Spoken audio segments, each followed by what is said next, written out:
से लगभग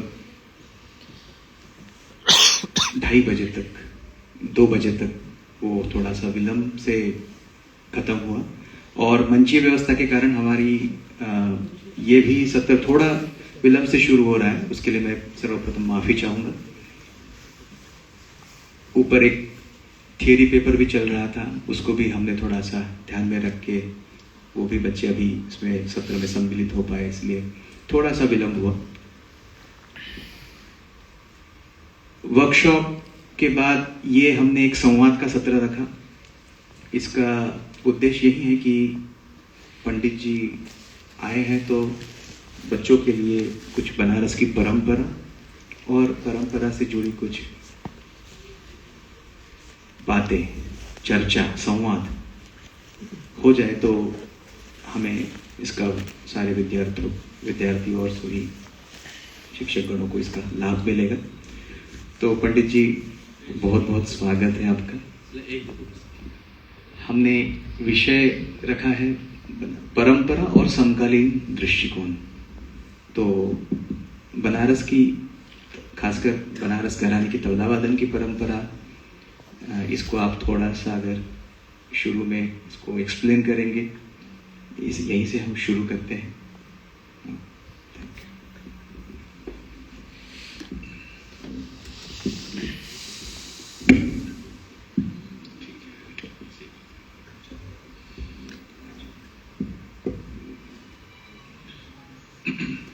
सबसे पहले आपका बहुत धन्यवाद, मुझे यहाँ आमंत्रित करने के लिए आप सभी का बहुत बहुत धन्यवाद।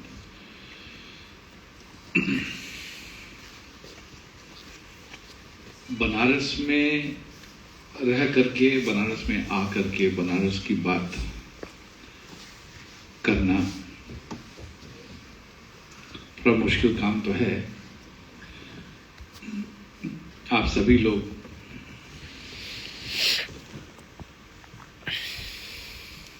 इतना तो जानते हैं कि बनारस घराने का जो तबला है वो हमारे घर से शुरू हुआ।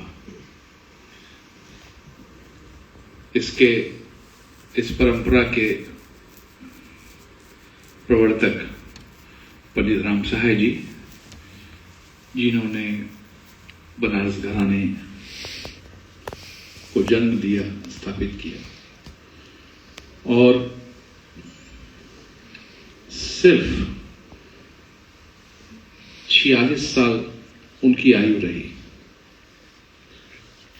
उतने कम समय में उन्होंने इतना काम किया कि हम लोग उसका 5% भी सोच नहीं पा रहे। तो उन्होंने कितना काम किया।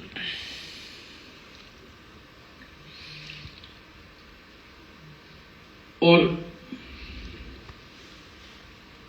उस समय उनकी ऐसी दृष्टि रही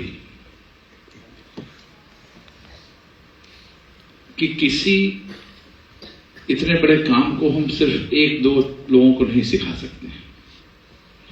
तो उन्होंने घर के 2 प्रमुख लोगों को सिखाया, जिसमें उनके अनुज पंडित जानकी सहाय जी और फिर उनके पुत्र भतीजे भैरव सहाय जी को अपनी विद्या सिखाई।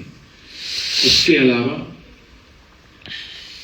उनके 5 और प्रमुख शिष्य रहे, इसमें भगत जी और भैरव जी, जिनसे अनोखे बाबा ने सीखा, उस परिवार से शरण जी, पंडित प्रताप महाराज जी, यदुनंदन जी, उनका सिलसिला आगे नहीं बढ़ा दुर्भाग्य से। फिर बैजू जी, जिनके परंपरा से ननकू महाराज जी, प्रकाश महाराज जी, और शरण जी के परिवार से हमारे बीच अभी विजय शंकर जी उस परिवार से जुड़े हुए हैं। उतने समय में उन्होंने सभी को ऐसा सिखाया कि विद इन बनारस के अंदर जो है इतने प्रकार का तबला बजता है। वो हमसे हमेशा पूछा जाता है, आप लोग से भी पूछा ही जाता होगा हर जगह, कि ये क्या है, कमाल की चीज है कि हम जिसको सुनते हैं लगता है कि अलग ही है, लेकिन इतना अलग तो कभी हुआ ही नहीं जो दूसरे 5 घरानों से कभी जुड़े।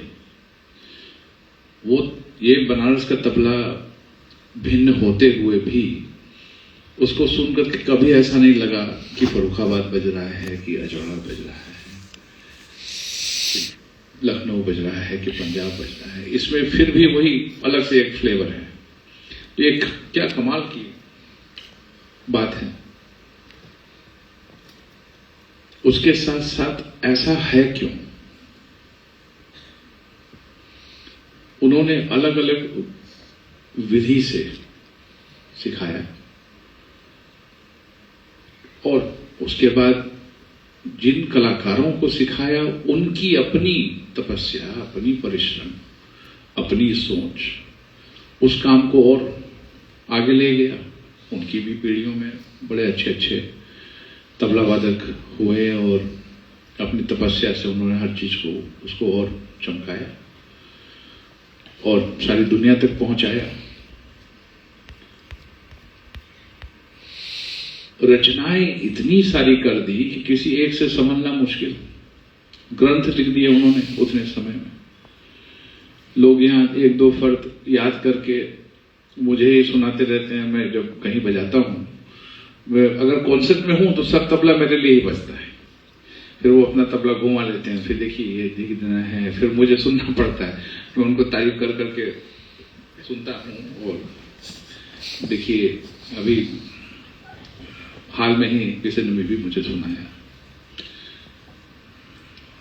किसी भी चीज को, अब मैं अभी प्रवीण भाई से बता ही रहा था कि सब सोच का फर्क है।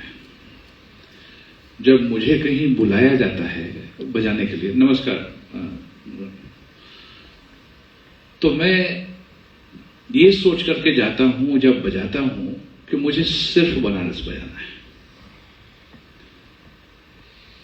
सबकी अलग अलग सोच है। मैं काफी कलाकारों को देखता हूं, गए अल्लाह खान साहब की बरसी में बजाने के लिए, तो 4 चीज पंजाब के भी बजा रहे हैं, उनको भी सुना रहे हैं, उस्ताद जी का भी चीज है। मेरा सोचना बिल्कुल अलग है। मैं बनारस का हूं, अपनी थाली में वही फूल माला लेके जाता हूं जो हमारी हमेशा की आदत है, जो हमारे पूर्वजों ने, बुजुर्गों ने बनाई है, जिसका हम अभ्यास करते हैं। तो उनको उधर जाकर के उनको एक दिन में मैं पंजाब घराने का या दिल्ली घराने का, अजवाड़ा घराने का चीज बजा करके कुछ कर नहीं सकता हूं, और वो मेरा काम है ही नहीं। मैंने उसको साधा ही नहीं। हाँ, उससे प्रेरणा मिलती है, उसको हम सिखाते भी हैं, बजाते भी हैं, लेकिन जब बनारस को रिप्रेजेंट करते हैं तो बनारसी लोग के करते हैं। उससे अच्छा, और मान लीजिए आपके घर पे कोई पंजाबी मेहमान आ रहे हैं, अब आप उनको खुश करने के चक्कर में पंजाबी खाना बनाने लगे, ना ही आप उनके जैसा बना सकते हैं, और खाने के बाद उसको यही लगेगा कि अरे अभी कोशिश करते रहो, वो बात नहीं हुई। तो अपना सोचना ये रहता है कि आप अपने मिजाज से बनाइए, उसको बाटी चोखा खिलाइए, जो वो नहीं कर सकते। जो आपका काम है उस पर आप लगे रहिए। मुझे कहीं बजाना होता है तो मुझे 10 बार सोचना पड़ता है।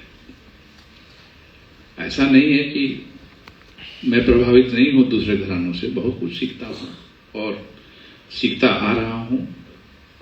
और सच पूछिए तो किसी भी चीज को नजदीक से अगर आप अप्रिशिएट करना चाहते हैं तो उसको थोड़ा सा समझना पड़ता है।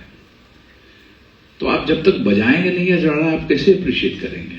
आपको तो थोड़ा बजाना पड़ेगा, जो सही बात है। और दूर से खड़े होकर के अगर मैं दूसरे अंदाज में गा रहे तो ये हमारे प्रति ज्यादा ठीक हो, ये सोचना गलत हो जाता है। आप उसको करिए, तभी आप समझ पाएंगे कि उसकी क्या खूबसूरती है, उसमें क्या ऐसी बात है जिसको लाखों लोग बजा रहे हैं। वो भी तो उसको अभ्यास कर रहे हैं, बजा रहे हैं, सजा रहे हैं। लेकिन आपने देखा एक छोटे से सेशन में आज सुबह हम लोगों ने 2 घंटा निकाल दिया। अभी कायदे की बात शुरू ही हो रही थी और अभी मेरे एक शिष्य ने बताया कि उनको एक अच्छे तबला वादक है, उन्होंने कह दिया कि बनारस में तो कायदा ही नहीं है। तो कहने के लिए पीठ पीछे लोग बहुत कुछ कह जाते हैं, लेकिन जिन लोग ने आज वर्कशॉप किया वो शायद नहीं कह पाएंगे आज इस बात से सहमत। ये सिर्फ एक कायदा था, ऐसे सैकड़ों हैं, उसके लिए बहुत वक्त चाहिए। अब ना तो कोई 4 घंटा सुनने वाला है, ना कोई 4 घंटा बजाने वाला है हमारे बीच। जब मैं छोटा था कहानियां सुन सुन के बड़ा हुआ हूं कि ऐसे महान तबला वादक का आज कार्यक्रम है। अब दोपहर से जो सुनने जा रहा है उसका भी मिजाज बन रहा है, मूड बना रहा है। जो बजाने जा रहे हैं उनकी तो अलग बात है, जो सुनने जा रहे हैं उनका भी बन रहा है ठंडे की, अरे आज उनके सुने जा। तो वो 4 घंटा बजाते थे, वो 4 घंटा लोग सुनते थे। अभी किसी में इतनी तो पेशेंस है नहीं कि 2 घंटा धीरे बोलेंगे इनकी और कुछ आवल खाली धीरे ना बजेंगे। तो उस जमाने में तो लोग उस बात की तारीफ करते थे कि अरे इनके में इतनी हैसियत है कि 2 घंटे बजा सकते हैं धीरे धीरे। अभी तिरकिट न बजेगी तो लोग सोचते हैं कि आजकल रियाज नहीं है, उससे तिरकिट नहीं बजाओ तुम, कुछ भी हो जाता है। तो बड़ा ये जो आप समकालीन आपका एक ये भी प्रश्न था कि अभी की क्या चुनौतियां हैं। अब चुनौती आज के यंग कलाकारों की ऐसी हो गई है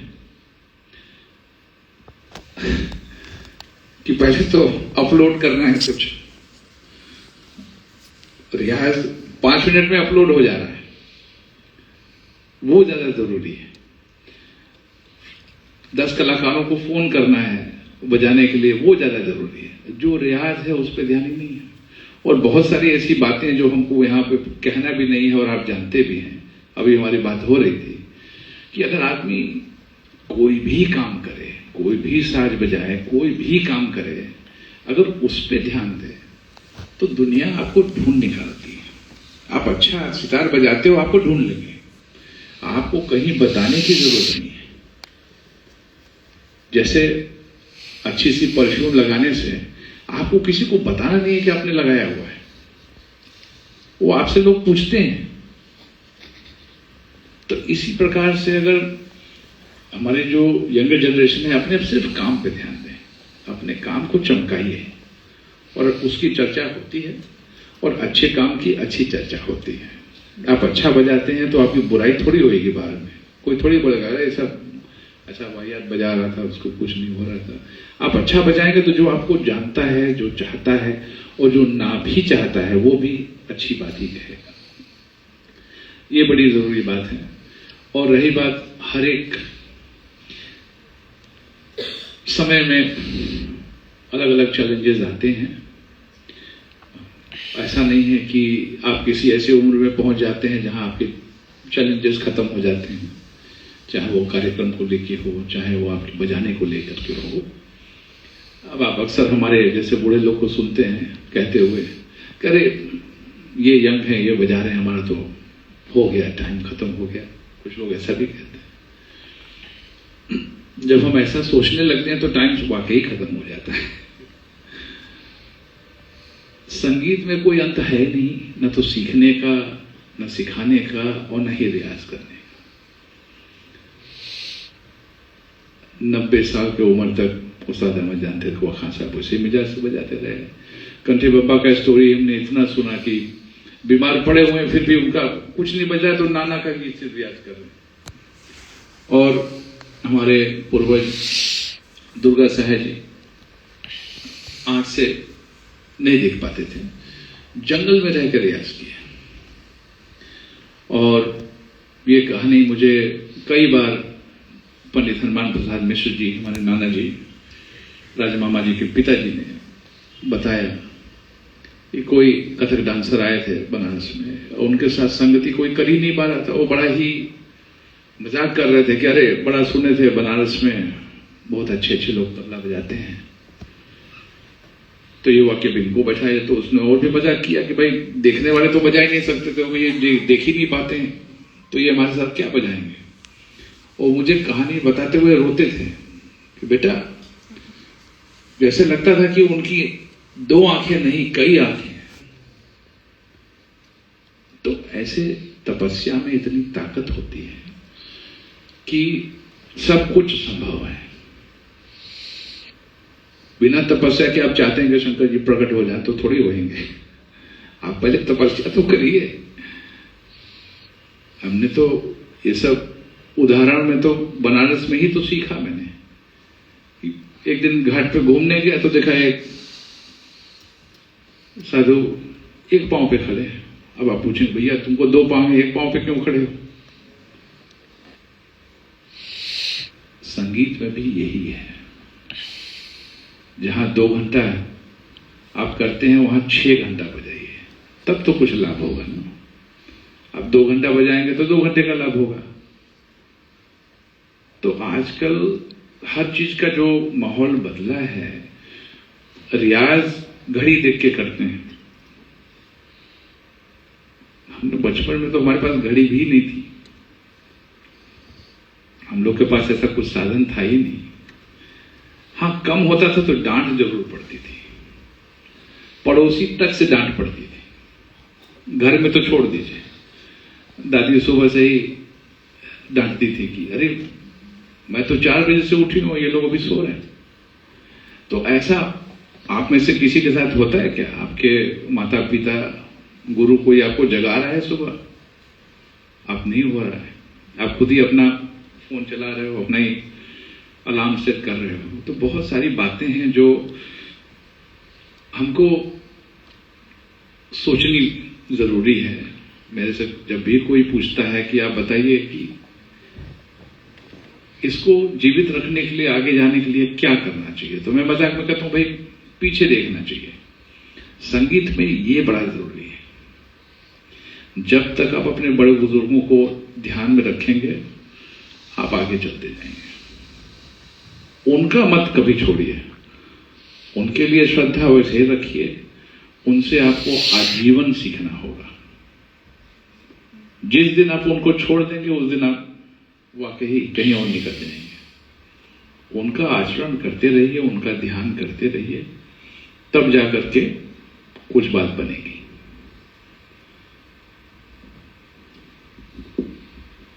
पंडित जी, मैं और इस कड़ी को आगे ले जाना चाहता हूँ और इसी से संबंधित एक मन में प्रश्न आता है कि जब मैं बनारस आया था और विद्वानों को जब सुना तो ऐसा कहा जाता है कि राम सहाय जी, मोदू कहाँ साहब के यहाँ जब सीखने गए तो बनारस में तबले का प्रचलन तो पहले से था, पहले से ही तबला बजता था।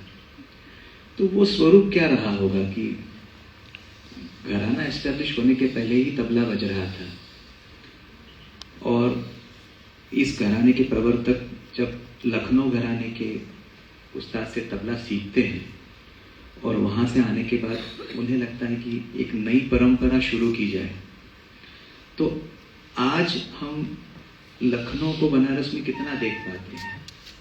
क्योंकि फर्रुखाबाद में आज भी लखनऊ दिखता है, लखनऊ में आज भी दिल्ली दिखता है, अजराड़ा में आज भी दिल्ली दिखता है। पंजाब तो स्वतंत्र पहले से ही रहा है, पखावज का घराना, और दिल्ली अपना एक स्वतंत्र आद्य घराना रहा है। तो इस पे अगर आप थोड़ा मार्गदर्शन करेंगे। जरूर। तबला तो बज ही रहा था, तबले के साथ साथ सारे और भी साज बज रहे थे।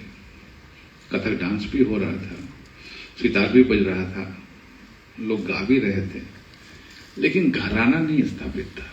कोई एक स्टैब्लिश्ड तरीका नहीं अपनाया गया था। जैसे हम आप गुनगुनाते रहते हैं, इस गाने से उस गाने को मिला देते हैं, इसका अंतरा उसमें जोड़ देते हैं, अपने मिजाज से गा रहे हैं, कोई बगल वाला दोस्त आपको कहता है कि नहीं नहीं ऐसे नहीं, ऐसे है। कुछ स्टैब्लिश नहीं है तो आपकी जो मर्जी करिए। आप कहने के लिए बोल दिए कि आज पंजाबी का खाना बनाए हैं और आपने जो मर्जी, आपको जितना आपको समझ है आपने बना दिया।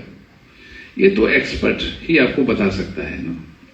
तो तब तक स्टैब्लिश नहीं था। पंडित राम सहाय जी अपने पिताजी के साथ में जब इस कार्यक्रम में गए थे जहां पे मोदू खान साहब ने उनको सुना और उनसे इतने प्रभावित हुए कि उन्होंने राम साहब जी के पिताजी से मांग की, आग्रह किया कि आप मुझे बच्चे को दीजिए, मैं उसको सिखाना चाहता हूं, क्योंकि मेरे नाम के आगे ऐसा एक तरीके का, क्या ही बोलूं, एक धब्बा सा लगा हुआ है कि मैं बजा नहीं सकता हूं और मेरे पास इतनी विद्या है, मैं किसी को सिखाना चाहता हूं, लेकिन मैं इन्हीं को सिखाना चाहता हूं। मैं तो इन्हीं ऐसे ही किसी बालक की तलाश में हूं जिसको मैं वो सिखा सकूं और इनके में मुझे वो गुण दिख रहा है। अब आप सोचिए उस समय में कैसा माहौल रहा होगा। बनारस से कोई हिंदू परिवार से एक बालक जाता है किसी खान साहब के घर सीखने के लिए, वो कैसा माहौल रहा होगा, क्या उनका प्रेम व्यवहार रहा होगा। लेकिन उन्होंने उनकी बात मानी। तो राम साहब जी अपने चाचा के घर में रह करके वहां पे शिक्षा ली, मोदू खान साहब से उन्होंने सीखा। जब वो सीख करके बनारस आए, कहीं कार्यक्रम बजा रहे थे और जैसा भी उनके गुरु, उनके उस्ताद जी ने यही बोला कि अब इसको आगे नहीं सिखाना है, आप अपने तक ही रखिएगा। तो ऐसा कैसे हो सकता है? ये कहानी आपको मैं और बताऊंगा। जो पुराने जमाने में महाराजा लोग करते थे, बड़े लोग करते थे कि नहीं है तो मेरे दरबार में हो तो तुम यहीं गाओगे, इसके बाहर गाओगे तो फिर तुम्हारा सिर कलम हो जाएगा या हाथ काट लेंगे, ये सब बातचीत होती थी। तो राम साहब जी बहुत दुखी थे कि मतलब मैं कुछ कर ही नहीं पाऊंगा, इसके आगे क्या होगा, मैं तो बनारस करना चाहता हूं। तब उन्होंने ये नया आविष्कार किया, तबले के स्वरूप को बदला। आप मानेंगे कि तबले का जो साउंड है बनारस का अलग है, सिर्फ बजाने से नहीं है, उसके बनने में भी अलग मिजाज है। मैं तो अभी तक डोरी का ही बाया बजाता हूँ, मेरे पास सैकड़ों बाया है, मैं सिर्फ डोरी का बाया बजाता हूँ अभी भी। और सबसे ज्यादा बनारस का तबला पसंद करता हूं, बशर्ते लोग उसको सही वक्त पे बना दें। बनाते अच्छा है, लेकिन उनका कौन सा सोमवार कह रहे हैं और कौन सा मंगलवार कह रहे हैं, जो लोग बनवाते हैं वो ठीक समझ रहे हैं मेरी बात को। उससे तंग आ करके मैं 8 और जगह तबला अपना बनवाता हूं। अभी 6 हफ्ते से टूर कर रहा था, कलकत्ते में फोन करिए, मेरे पहुंचने के 2 दिन पहले मेरा तबला पहुंच जाता है और बैग से निकाल के मैं स्टेज पे ले जा सकता हूं। उनके तारीफ में ये कह सकता हूं।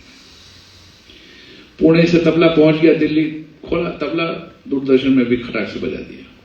ये बनारस में नहीं कर पा रहा हूं, ये उनकी बुराई के तौर पर नहीं कह रहा हूं, आपको बता रहा हूं कि हालात जो है आपको मजबूर कर देती है। एक समय ऐसा था, बद्री भैया यहां बैठे हैं, 20 साल तक रामू भैया, इनके बड़े भाई साहब, हमारे भी बड़े भाई साहब थे, मेरा तबला तैयार रहता था। अब वो तबला मैं अगर कहीं भी बजा रहा हूं दूसरे शहर में, तो तबला मेरा बनारस से जाता था, तब मैं वो बजाता था। वो तंग आकर के मुझे वो सब बदलना पड़ा है। फिर भी जो मेरा तबला बना रहे हैं वो बहुत कोशिश करके एकदम बनारस से करीब बना रहे हैं, मेरे लिए बना रहे हैं। तो उसमें मुझे 99% ऐसा लगता है कि बनारस का ही बजा रहा हूं। हालांकि बाया में सिर्फ बनारस का बजाता हूं, कहीं और का बजाता ही नहीं हूं। बहुत लोगों ने कोशिश किया, ऐसे कर देंगे वैसे कर देंगे, बनाया भी ले लेता हूं और सजा देता हूं अपने म्यूजिक रूम में, लेकिन बजाता नहीं हूं। वहां पे वो मुझे वो बात नहीं मिल पाती है। खैर, राम साहब जी ने फिर सोचा कि अब या तो मैं तबला बजाऊंगा या नहीं ही बजाऊंगा। अगर मैं नहीं इसको आगे बढ़ा सकता तो फिर मैं यही छोड़ देता हूं। और कुछ समय तक उन्होंने सिर्फ ध्यान किया तबले का, वो बजाना बंद कर दिए थे। दोबारा से जब उन्होंने बनाया है, ये सवाल मैं आपसे भी पूछ रहा हूं अभी, तो कि अभी जब आप बनारस का तबला सुनते हैं, चूंकि आप बनारस का तबला नहीं बजाते हैं, तो आपको कैसा लगता है? आपको आज सुबह लगा कि लखनऊ बज रहा था, आज सुबह आपको लगा कि फर्रुखाबाद बज रहा था। जब हम चाहेंगे तो सब लगेगा, जब हम नहीं चाहेंगे तो कुछ भी नहीं लगेगा। हम चाहेंगे कि हम लखनऊ को बजाएंगे तो हम बजा सकते हैं। अभी पैंडेमिक के दौरान में मुझसे किसी से ऐसे ही फ्रेंडली बहस हो गया और मैं कभी भी इस तरीके का कोई भी बातचीत नहीं करता हूं और नहीं करता था, लेकिन लोगों ने मुझे मजबूर किया। हर चीज को वो, अरे ऐसे है तो देखिए ये लखनऊ का है, देखिए वो। तो मैं कहा मैं 10 घंटे तबला बजाऊंगा, आप मेरे बगल में बैठ के बजाइए। जब आपको लगेगा कि मैं आप ही जैसा बजा रहा हूं, उस दिन से मैं तबला छोड़ दूंगा, फिर दोबारा कभी तबला बजाऊंगा ही नहीं। अगर आपको लगेगा कि ये बनारस का नहीं है, आप ही जैसा हो रहा है, तो मैं उसी दिन छोड़ दूंगा। तो सिर्फ कहने की बातें होती है। अभी भी पीठ पीछे बहुत लोग कहते हैं, अरे तो लखनऊ का ही तबला है, कौन सा आपको लखनऊ का तबला लग रहा है? और ऐसा अगर लग रहा है तो लखनऊ में ये तबला क्यों नहीं बज रहा है? अगर आपसे ही मुझे मिला है तो आप में भी तो कुछ, तो आप तो ओरिजिनल है, आप में भी तो कुछ होनी चाहिए ना बातें। उनके पास क्यों नहीं है? एक बार पंडित राम साहब जी की जो मधु खान साहब की वाइफ गुरुमा ने उनको 500 पंजाबी गते बताई, क्योंकि खान साहब कहीं बाहर गए हुए थे और ये 12 साल की अवस्था में इतने दुखी देके कुछ सीखना पढ़ना नहीं हो पा रहा है। अब 500 गते अगर पंजाब की गते हैं तो पंजाब में क्यों नहीं बज रही हैं? मेरा तो यही सवाल होता है कि जब आपके पास से ही आई हैं तो क्यों मैं ही बजा रहा हूं? आपने मुझे प्रदान की तो आपके पास क्यों नहीं है? ये मैं जानना चाहता हूं। और सिर्फ गते लेकर के तो कोई घराना नहीं बना गया। आपने मुझे गिफ्ट में अपना नगीना दे दिया तो मैं वहीं का थोड़ी हो गया। वो तो जैसे जब बारादरी में, लखनऊ के बारादरी में जब राम साहब जी ने 7 रात तबला बजाया तो उनके उस्ताद ने ओपनली चैलेंज किया कि या तो इनके बगल में बैठ के कोई बजाए या तो इनकी भुजाओं की पूजा किया। ऐसे ऐसे महारथी लोग, ऐसे ऐसे विद्वान लोग वहां मौजूद थे, लेकिन किसी ने तो वो चैलेंज स्वीकार नहीं किया। ऊपर से उनकी भुजाओं की पूजा करके उनको उपहार में रचनाएं दी। इस तरीके से हमारे घर में बहुत सारी ऐसी बंदिशें भी आई जिसको हम नाम लेकर के बजाते हैं और उसका जोड़ा वाकई कहीं नहीं है। उसका जोड़ा, उन चीजों का कोई जोड़ है ही नहीं। और आपका क्या सवाल था कि बनारस में और कौन कौन सा दिखता है? मैंने कहा ना कि अगर हम चाहेंगे तो प्रभाव रहेगा। और अंगुस्ताना बजाते हुए फिर कोई कहता है कि हाँ वो तो लखनऊ से ही आ गया है यार, रौ भी है, लेकिन सुन करके उसका ऐसा कुछ नहीं लगता है, क्योंकि हाथ का रख रखाव, बजाने की विधि, तबले का साउंड, आपका विचार सब मिलने के बाद वो वही बात हो जाती है कि दाल तो वही है। जिस तरीके से हम उसमें तड़का डाल रहे हैं वही तो उसको अलग कर रहा है कि बंगाल की है, पंजाब की है, कि गुजरात की है, कि बनारस की है। तो एक्चुअल जो मटेरियल है वो तो नहीं चेंज होता ना। भाषा तबले का हर जगह अलग थोड़ी है। जो उसमें तातीन बज रहा है वही तो हर जगह बज रहा है। बोलों का समूह, हमारा बनारस का जो ये जो सिद्ध स्थल है, यहाँ पे कण कण में जो ये श्रद्धा है, जो कवि लोगों का काम किया हुआ है, सब कुछ मिलजुल करके एक साहित्य बना है बनारस के तबले में, जिसमें गाने जैसा लगता है। कुछ भी बजाइए तो उसमें जैसे लगता है कि हम लोग गाना बजा रहे हैं। ये बहुत कम आपको सुनने को मिलता है। सभी घराने लाजवाब हैं, कोई घराना किसी से कम नहीं है, वो अपने आप में है। हम किसी की तुलना नहीं कर सकते हैं, क्योंकि करनी भी नहीं चाहिए। वो तो बना इसलिए तो अलग बना ना। हाँ, जो बाकी के जो 5 घराने वो एक दूसरे से थोड़े से करीब हैं, क्योंकि वो उसी परिवार से आगे बढ़ करके बना। जैसे किसी के बहनों ने जाकर के अजवाड़ा शुरू कर दिया तो वहां, लेकिन परिवार तो वही है, उसी विचार को उन्होंने आगे काम किया है। लेकिन बनारस में आकर के पूरा मिजाज उसका एकदम अलग हो गया है। और आपको तबले की जानकारी है या नहीं है, आप किसी भी ऐसे इंसान को 6 घरानों का तबला सुना सकते हैं, वो उसको पॉइंट आउट कर सकते हैं कि ये अलग है। अच्छे बुरे की बात नहीं कर रहा हूं, अलग है। तो जब जो कुछ भी नहीं जानता वो बता सकता है, तो जो जानकार रहेगा वो तो उसको दूसरी दृष्टि से देखता है कि भाई इसमें ये है, उसमें वो है। हम बारीकी पे नहीं जा रहे हैं, मैं तो लेम आदमी की बात कर रहा हूं जिसको कुछ भी नहीं पता है। अब हम लोग विदेश में रहते हैं, विदेश में भी बहुत बड़ा दुनिया है। अब ऐसा नहीं है कि आप जाकर के अमेरिका में बजा रहेंगे तो सोचेंगे यहाँ किसी को नहीं पता है, सबको पता है। महान आत्माओं से मेरी भेंट यहीं पे होती है। एयरपोर्ट पे पूछेंगे ये सरोद है, ये मुसीबत मुझे यहीं झेलनी पड़ती है। अमेरिका में तो केस देख के पता उनको लग जा रहा है कि ये सितार है कि सरोद है कि तबला है, इतनी जानकारी रखते हैं। और रविशंकर जी का नाम तो सबके जुबान पे है, जाकिर जी का नाम सबके जुबान पे है। इन लोगों ने इतना काम किया है, घर घर तक पहुंचाया है, दुनिया के कोने कोने तक इसको पहुंचाया है।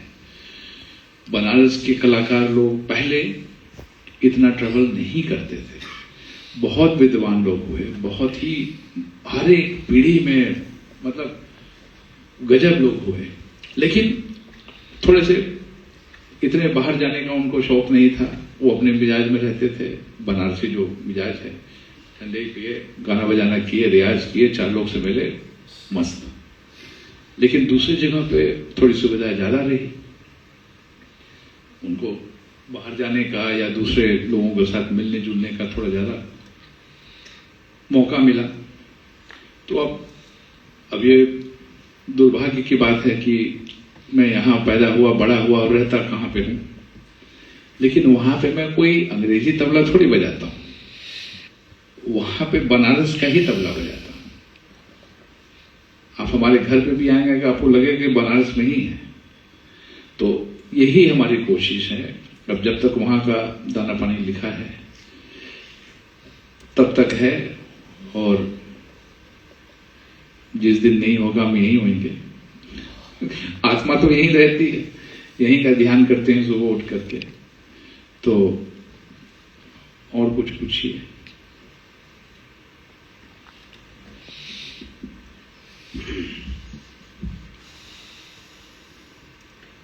अधिकतर बच्चों के कुछ क्वेश्चन हुआ करते हैं। अभी जब ये परिचर्चा होने वाली थी करके हमने बच्चों से बात की,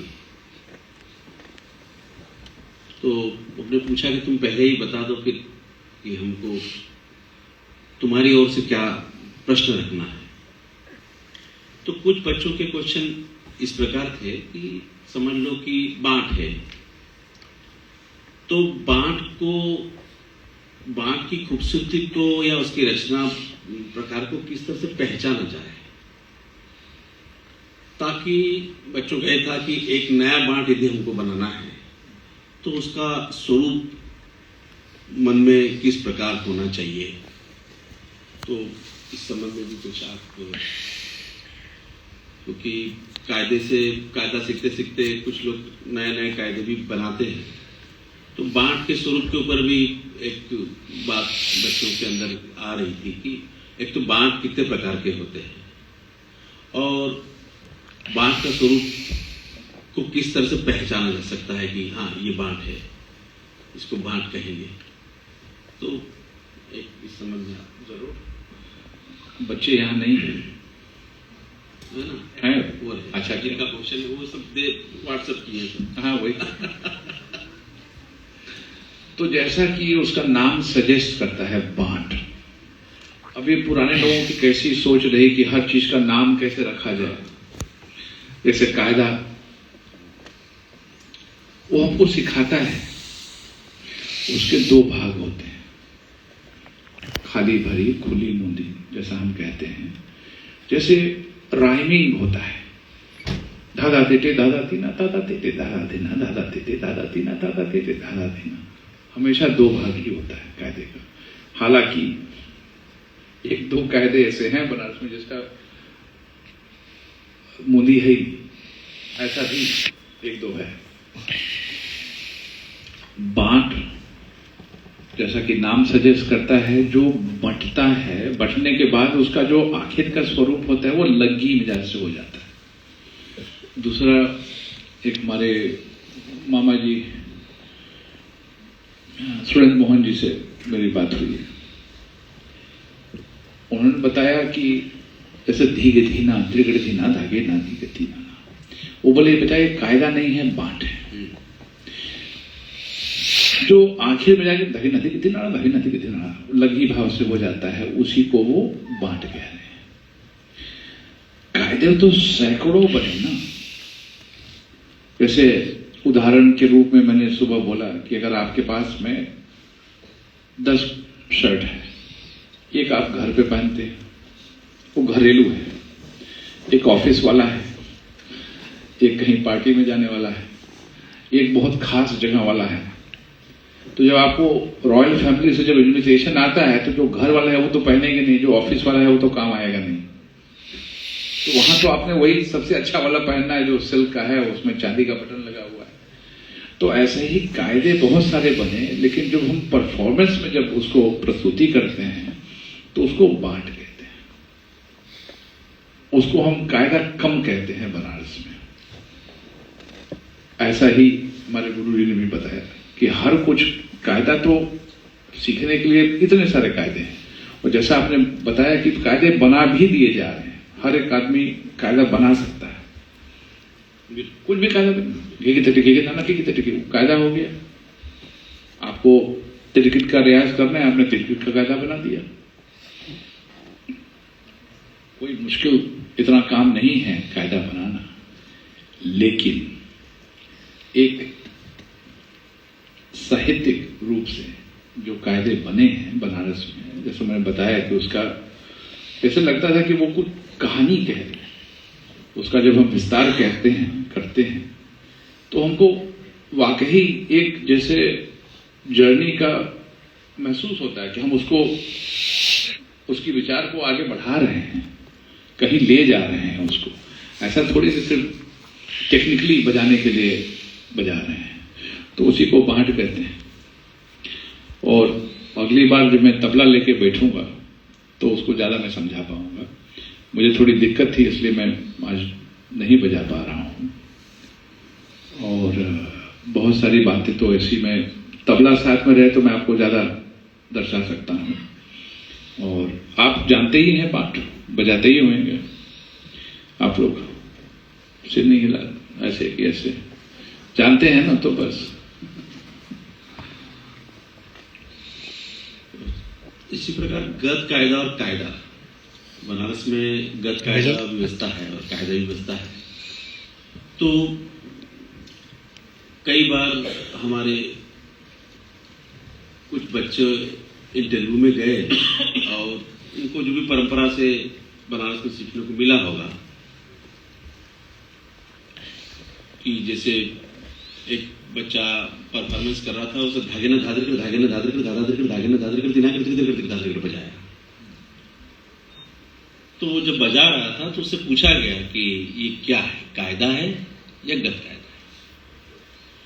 तो कई बार बच्चों को इसको विश्लेषण करने में और बताने में समस्या क्यों आ जाती है, क्योंकि कई विद्वान उसको कायदा कहते हैं, कई विद्वान उसको गद कायदा कहते हैं। तो आज के समय में जो पुराने समय में जो हो गया, आज के समय में तो हम थोड़ा सा एक सोच सकते हैं कि भाई ये डिजाइन या इस तरह से पोएट्री है, तो ये पोएट्री की श्रृंखला है जिसके अंदर ये पहचान है, जिसकी वजह से इसको गद कायदा कहा जाता है, और ये एक ऐसी पहचान है जिसकी वजह से इसको कायदा कहा जाता है। तो ये भी एक समस्या आती है। तो आज की तारीख में हमको किस तरह से इस समस्या को देखना चाहिए? जी, गत कायदा जो है हमेशा जो है थोड़ा लेंथी होता है, थोड़ा उसका स्वरूप बड़ा है। जैसे मैं बजाता हूँ धी गृधिन्ना गणन गदन तक दर दर दर दर गणन गदन तक धा धा धा गणन गदन तक दिन तक तक दिन तक दर तक धी गृधिन्ना गणन गदन तक। ये अभी भी आधे का है, इससे 2 गुना साइज वाले भी हैं। तो वो अभ्यास के लिए ज्यादा बनाए गए थे, और स्टेज पे उसके बजाते हुए उसके हम इतने पलटे नहीं हमको सिखाए गए थे। उसको जैसे गत जैसा ही गतनुमा ही प्रस्तुति होती थी। लेकिन अभ्यास के लिए जैसे वो गेम होता है ना, मेमोरी गेम, तो उसके 2 पलटे बजाते बजाते आपका दिमाग सोचता है कि अब इसके आगे क्या करें। अब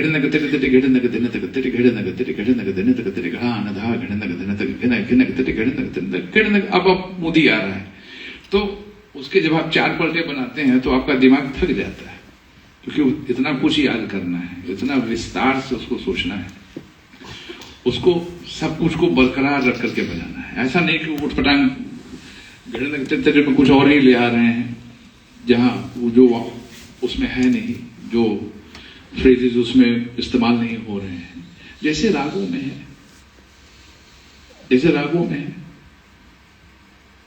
आपको आपके साज पे सारे राग बज सकते हैं, उसका मतलब थोड़ी कि आप राग में सब बजा देंगे। जो आपको जो उसमें है वही आप बजा सकते हैं, जिस तरीके से है वैसे ही बजा सकते हैं।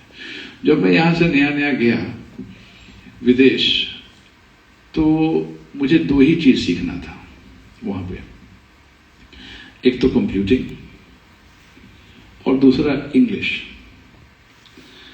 तो इंग्लिश भी मेरी ऐसी माशाल्लाह थी उस समय की, जो मैं चाहता था वो प्रश्न भी नहीं पूछ सकता था अंग्रेजी में।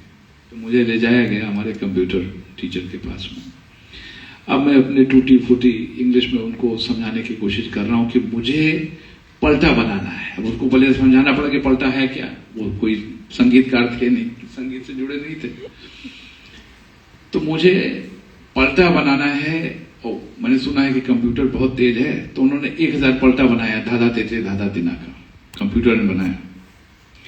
उसमें से मैं सही बताता हूं, एक भी नहीं बजा सकते थे, क्योंकि कंप्यूटर को उस समय हमने ऐसा कुछ इंफॉर्मेशन फीड ही नहीं किया जैसा है खुली मुदी खाली भरी साहित्य। तो 3 ता 3 घे धन ऐसे करके उसने बना दिया, रैंडम बन जाता है। अभी तो बहुत सुविधा है, अभी तो एआई आपका तबला वैसे बजा के सुना देगा नहीं। तो अभी तो हम लोग, ये अलग चुनौती है आजकल के लोगों के लिए, अगले 10 साल में वो अलग ही चुनौती है। खैर, सिर्फ एक छोटा सा चुनौती है कलाकारों के लिए, क्योंकि हम जिस कला को करते हैं, जो तपस्या करते हैं, वो अभी एआई को थोड़ा समय लगेगा उतने दूर पहुंचते हुए। लेकिन ये जरूर है कि आपका नाम डाल करके आपका स्टाइल, उसमें अगर इंफॉर्मेशन फीड है तो आप जैसा बच सकता है, इतना संभव है, लेकिन पूरा नहीं बच सकता है। मैं क्या कह रहा था, गद कायदा। तो गद कायदे के कम विस्तार होते हैं, कायदे के ज्यादा होते हैं। और गतनुमा होता है, उसको हम परफॉर्मेंस में, अगर आपका 1 घंटे का कार्यक्रम है तो आप 20 मिनट एक कायदे को नहीं बजाते हैं, यही बात है। कई किताबों में ऐसा लिखा है कि बनारस में कायदे होते ही नहीं है। ये तो एक क्लियर हो गया कि कायदे तो होते हैं। बनारस में कायदे प्रदर्शन की एक कम प्रदर्शन उसका होता है, ये भी थोड़ा सा क्लियर हुआ। कायदों की जो एक पहचान होती है, जैसे कई बार क्या होता है कि धीना कृतक धादर कृतक धीना कृतक धा धादर कृतक दे धीना कृतक कृतक कृतक धीना कृतक धीर कृतक तादर कृतक तातर कृतक फ्रेज आया है एंड फ्रेज में। दूसरे घरानों में क्या होता है, जब रचनाओं प्रकारों का जब विश्लेषण करते हैं तो ऐसा माना जाता है कि जो कायदा है उसमें धीना गीना तीना गीना मतलब चाट के ऊपर वो समाप्त होता है और रेला जो है वो शाही के ऊपर समाप्त होता है, ताकि शाही के ऊपर समाप्त होने से क्या होता है कि वो गतिमानता उसकी नेचुरल बनी रहती है। जैसे धादर कृतक धीना कृतक दादर कृतक धीना कृतक। अब धादर कृतक धीना कृतक दादर कृतक धीना कृतक का जो कृतक है वो क्या होता है नेचुरल। अब धातिटे धाधा धागे तीनागिन में वो गतिमानता संभव नहीं है जो धादर कृतक धीना कृतक धादर कृतक धीना कृतक में। तो कभी कभी ये एक बात आ जाती है कि बनारस में धादर कृतक धीना कृतक तो कायदा माना जाता है, और जब रेले की बात आ जाती है तो धादर कृतक धीना कृतक। अब दूसरे घराने में क्या होता है कि धादर कृतक धीना कृतक का पहला विस्तार जो होता है वो धादर कृतक धीना कृतक हो गया। तो मुझे लगता है कि बनारस के जो कायदे हैं जो जिनमें हमको थोड़ा सा कायदा मतलब जैसा महसूस भी होता है, जैसे धा तिट धाधा तिट धागे दिन नाना तिट, इसमें चाह के भी वो गतिमानता तो नहीं आने वाली है। लेकिन कई कंपोजिशंस ऐसी हैं जैसे धादर कृतक दिना कृतक वो नेचुरल, और धादर कृतक दिना कृतक लखनऊ में भी बसता है, फरुखाबाद में भी बसता है। थोड़ा सा निकास का थोड़ा सा परिवर्तन हल्का सा वो मिजाज का जो है होता है। जैसे कि आप अभी चर्चा कर ही रहे थे कि हमारा जो फरुखाबाद में भी क्या हुआ कि जो साबिर खान साहब के घर में जो तबला बजता है फरुखाबाद का, और थिरको खान साहब और मयूर हुसैन खान साहब के यहाँ जो तबला बजता है, दोनों में बहुत जमीन आसमान करते हैं। और यही अंतर मेरी उस्ताद इल्मास हुसैन खान साहब से बात हो रही थी, यही अंतर मौदू खान साहब और बख्शू खान साहब में रहा है। दुर्भाग्य रहा कि मौदू खान साहब की परंपरा के जितने भी लोग थे वो अब प्राय समाप्त हो गए। अभी सिर्फ बख्शू खान साहब की परंपरा के लोग बचे, और फरुखाबाद भी गया तो बख्शू खान साहब की परंपरा से गया, नहीं तो बल्लू खान साहब जो रहे वो ये ठेके की चलन उनकी जो रिकॉर्डिंग मिलती है उसमें ये ठेके की चलन मिलती है। और धिक धिनात्र का धिना गिना तिक तिना गिना तिक तिनात्र का धिना गिना अभी भी नैन घोष जी वगैरह ये सब लोग लखनऊ कह के, और हमारे बापू पटवर्धन जी ये सब लोग भी धिक धिनात्र का धिना का विस्तार करते थे, लेकिन और लखनऊ कह के करते थे। वही धिक धिनात्र का धिना जब बनारस में आके धिक धिना त्रिकट धिना धागेना धिक धिनाड़ा हो गया और वो इतना खूबसूरत हो गया कि सारे घरानों में धिक धिना त्रिकट धिना धागेना धिक धिनाड़ा का आनंद लेना शुरू करते। कि देखिए जो चीज पॉपुलर हो जाती है और बहुत आनंदमय हो जाती है तो फिर वो अपना एक स्थान ले लेती है, वो चाहे किसी घराने की हो। अब आप देखिए कि धिक धिना त्रिकट धिना चाहे आनंदो जी भी बजा रहे हैं, जाकिर साहब भी बजा रहे हैं, कोई शख्सियत ऐसी है नहीं जो धिक धिना नहीं बजा रही।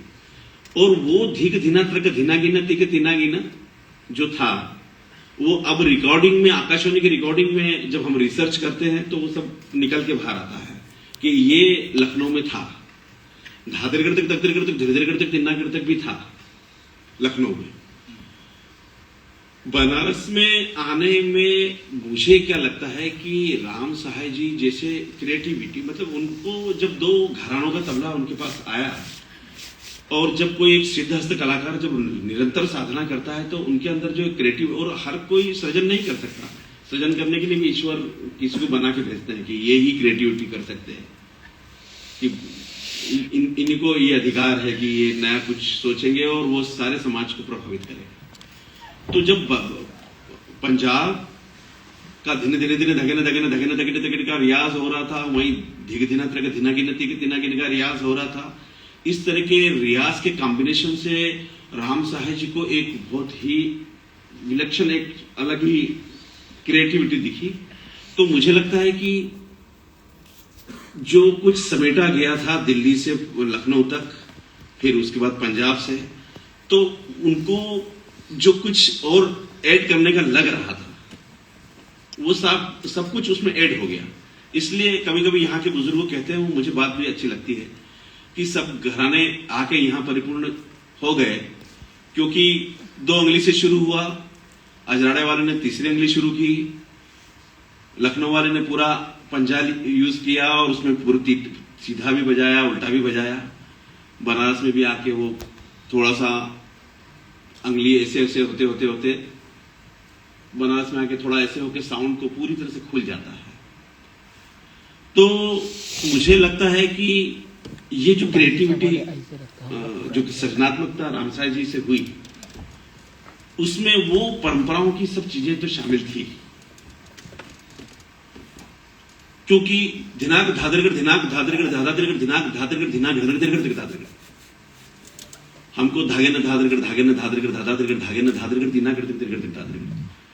और अनगिनत ऐसी रचनाएं हैं, ऐसी फ्रेजेस हैं जो बहुत कॉमन मिलती है 5-6 घरानों में, पंजाब में भी मिल जाती है कुछ।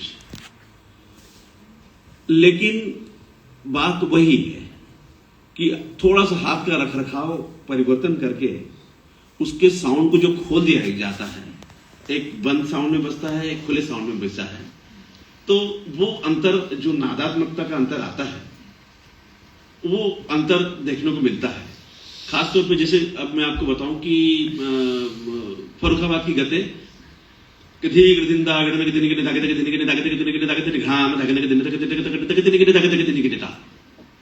ये फ्रेजेस एक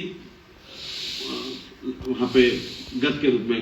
लेकिन जब बनारस की गते देखेंगे तो कत धिकटे गते गते गते धाते धिकटे गते गते धाती दाघन नाड़ धाते धिकटे गते गते गते तक तक तेने तक तेने। तो मुझे क्या लगता है कि लखनऊ से सीख के फर्रुखाबाद निकला था, तो कहीं ना कहीं वो संस्कार गत के तो वहां थे ही।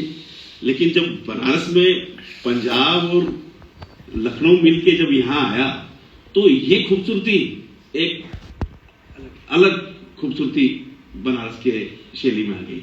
जैसा हम सभी एक दूसरे से प्रभावित तो होते ही जी, एक दूसरे से प्रेरणा लेते हैं।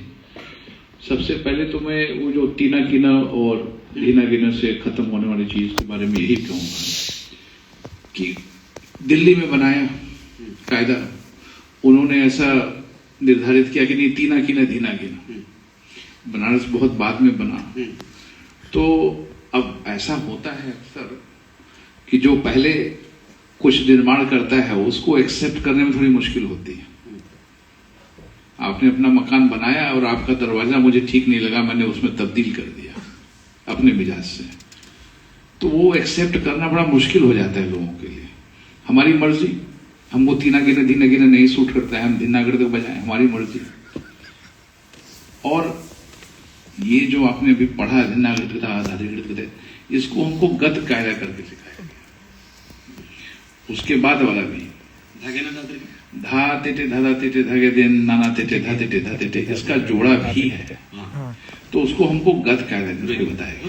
तब क्योंकि सबके हम क्या देखते हैं, मतलब जब अध्ययन कराते हैं कि तातेरगढ़ तक जो फ्रेजेस आ रही है लास्ट की, इसमें भी धा तेटे धाधा तेटे धागे दिन नाना तेटे धा तेटे धा तेटे धाधा तीना तक तातेरगढ़ तक। गत कायदे में ये भी बड़े बुजुर्गों की सोच रही जी कि अपने हाथ में कैसे गति ले आए। हाँ।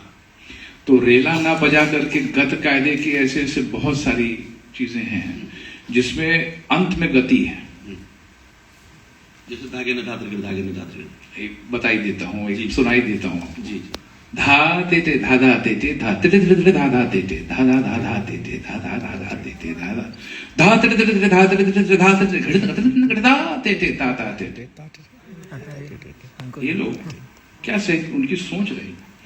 अभी रेला में मत जाइए, धाधरी गिड़त तकदरी गिड़त धरधरी गिड़त चिंता, ये कोई नया फ्रेज थोड़ी है। जब से तबला बना है तब से चला आ रहा है। बजाने की विधि आज पंडित श्यामता प्रसाद जी ने उसको जीवित कर दिया। भाई हमने उनको सुना, अनोखे बापा को हम दिग दीना का श्रेय देते हैं, उन्होंने परिश्रम से हम तक पहुंचाया। लेकिन आज इस मंच से मैं आपको बता देता हूं कि उन्होंने किन से सुन करके उसमें प्रेरणा ली। वो हमारे बड़े पिताजी मंगला सहाय जी को सुनते थे। अब उनकी तो रिकॉर्डिंग हमारे पास है नहीं आपको सुनाने के लिए। जितने भी बड़े बुजुर्ग जिनको हम देख पाए, आप देख पाए, या हमसे एक पीढ़ी पहले देख पाई, उनके पहले की किसी की रिकॉर्डिंग ही नहीं है। हमारे पास कुछ प्रमाण ही नहीं है आपको बताने के लिए।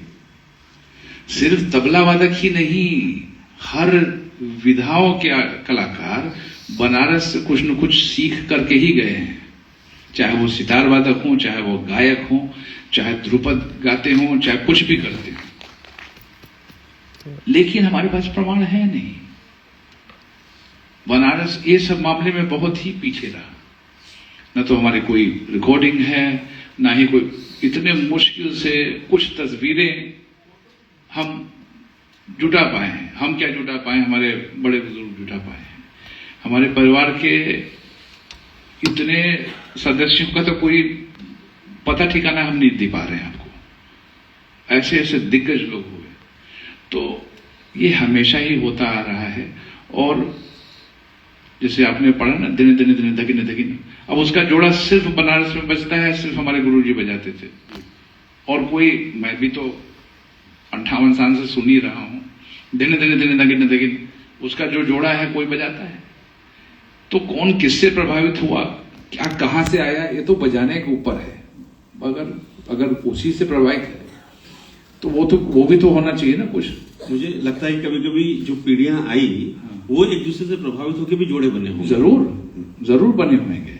अभी देखिए बनारस के बंदिशों के ऊपर, रचनाओं के ऊपर कितनी आगे काम हो रही है। क्योंकि हम बचपन से अपने बुजुर्गों को सुनते आ रहे हैं, वो कहते थे देखिए भैया इसका जोड़ा नहीं है। लेकिन अब बहुत सारी ऐसी रचनाएं सुनने को मिलती हैं जो लोग बैठकर बना रहे हैं उसके तोड़ में, उसके जोड़ में। क्योंकि ऐसा ही होता है, भाई आपने ऐसा राग बनाया, मुझे अच्छा लगा, उससे मिलता जुलता या कुछ उससे प्रभावित होकर के हमने भी बना दिया। इतना राग का रचना हो चुका, 5000 राग हो गया, लेकिन अभी भी लोग बनाए जा रहे हैं। बनाने के लिए तो सारे अच्छे कलाकार को तो बना ही रहे हैं, राग तो बनाई जा रहे हैं। तो ये तो एक बहुत जरूरी पार्ट भी है। अगर ऐसा ना रहे, मैं तो कहता हूं कि ये कंटेम्प्रेरी आर्ट फॉर्म भी है। हर एक पीढ़ी अपना विचार इसमें जोड़ती है, इसकी वजह से ये चलती जा रही है और आगे चलती भी जाएगी। पीछे भी देखना है, उनको भी साथ लेके चलना है। और अब जैसा आप जानते हैं, सिर्फ एक जनरेशन पीछे जाइए, आप अपने पिताजी जैसा कितना काम कर पाते हैं मुझे बता दीजिए। दादाजी और परदादाजी पे तो जाइए ही मत, आप अपने पिताजी का कितना कर पाते हैं। वो ऐसा करते थे, वो ऐसा लिख लेते थे, उनको ये याद हो जाए। आप कर ही नहीं पा रहे हैं, आप अपना कर रहे हैं। तो आप जो कर रहे हैं, आपके शिष्य आगे कर रहे हैं, आपके बेटे आगे कर रहे हैं। तो हम एक कदम उधर से जोड़ रहे हैं, 2 कदम आगे जा रहे हैं। यही हो रहा है। यही सिलसिला तो हमारे संगीत को आज जीवित रखा हुआ है। जिस दिन हम ये सोच लेंगे कि नहीं भैया हम खाली वैसे ही बजावे क्या, खत्म होगी बात। और वो बजा के आप करेंगे क्या? जो लोग हमारे से पहले की जनरेशन के थे, मैं इसको खराब मत समझिएगा, अच्छा है कि वो उस समय में थे, अभी के समय में नहीं है। अभी के समय में वो नहीं है, वो बड़ी अच्छी बात है। वो हमको जो सिखाने आए थे, जो दुनिया को दिखाने आए थे, वो जरूरी था। लेकिन अभी के समय में आप देखिए कैसा सितार बज रहा है, तबले की क्या जगह बनी हुई है। लड़का पैदा हो रहा है अमेरिका में और तबला ऐसा बजा रहा है कि आपको लगता है कि ये कैसे संभव है। गति तो लेके पैदा हो रहा है। इस पे भी आप कुछ मेरे से पूछ रहे थे कि गति को क्या करें। गति जब हर चीज में है तो तबले में क्यों नहीं रहेंगी? आपको सब कुछ फास्ट फास्ट चाहिए, खाना जल्दी चाहिए, गाड़ी तेज चलनी चाहिए, तो तबला क्यों नहीं तेज बजेगा भाई? सब कुछ तो तेज ही हो रहा है, सितार भी तेज बज रहा है, गाना भी लोग तान खटाखट मार रहे हैं, तो वो तो होएगा ही। मुसीबत यह है कि वो एक छोटा सा पार्ट है। गति होनी चाहिए, तान की जगह निर्धारित है, उसका लय। विलंबित में तान कोई नहीं मार रहा है, उसका भी तो जगह है ना। अब रेला का भी जगह है, जब तक वो सही जगह पर नहीं बजेगा उसका आनंद ही नहीं आएगा। तो बनारसी ठेके को आप वहां पे शुरुआत में बजाएंगे ना विलंबित लय में। हर चीज का तो जगह सेट हुआ है। तो गति में मुझे कोई आपत्ति नहीं है, लेकिन उसकी दुर्गति मत करिए।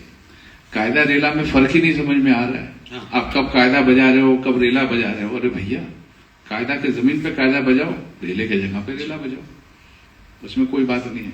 ऐसे जगह पे टुकड़ापन बजा रहे हैं कि वही बजा रहे हैं, वही समझ रहे हैं।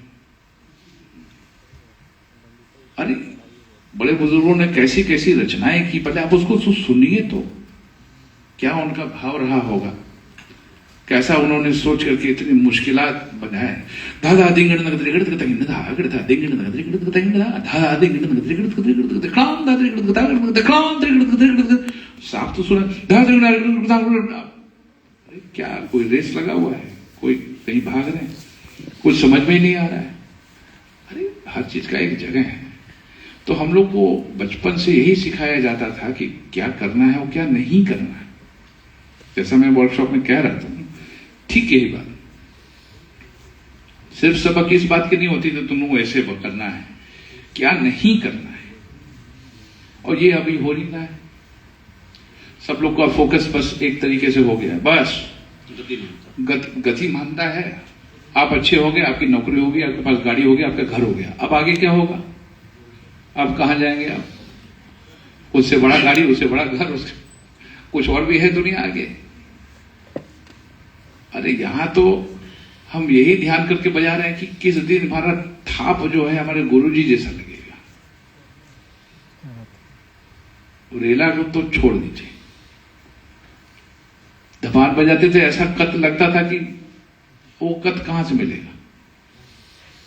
हम गति में भागते जा रहे हैं। कह तो रहा हूं कि जब तक आप पीछे नहीं देखेंगे, आप इतना दूर निकल जाएंगे कि आपको खुद ही नहीं समझ में आएगा कि आप कहां से हैं, क्या कर रहे हैं। और सारे लोग एक जैसा बजा रहे हैं, हर जगह वही हो गया। इसलिए मैं हमेशा खाने पीने को और अपने गाने बजाने को तुलना करता हूं। रेस्टोरेंट में जाइए तो क्या खाएंगे?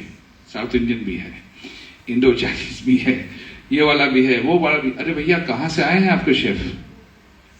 इतने विद्वान हैं कि हर चीज वैसे ही बना दे रहे हैं। कहीं तो कुछ कमी रह जाएगी ना। तो इसलिए कोशिश करिए, पंजाबी खाना खाना है तो पंजाब रेस्टोरेंट में जाइए। बनारस का तबला सुनना है तो बनारस लोग सुनिए, जयपुर में जाके मत सुनिए, चाइना में जाके मत सुनिए कि वो बोल दिया कि देखिए बनारस का कायदा है तो हो गया क्या। ऐसा तो नहीं होता है। जाकिर जी का कायदा बजा के मैं तो जाकिर हुसैन जी नहीं बन जा रहा हूं। उनकी तपस्या, उनकी जो लगन, उनकी सोच कोई पा ही नहीं सकता।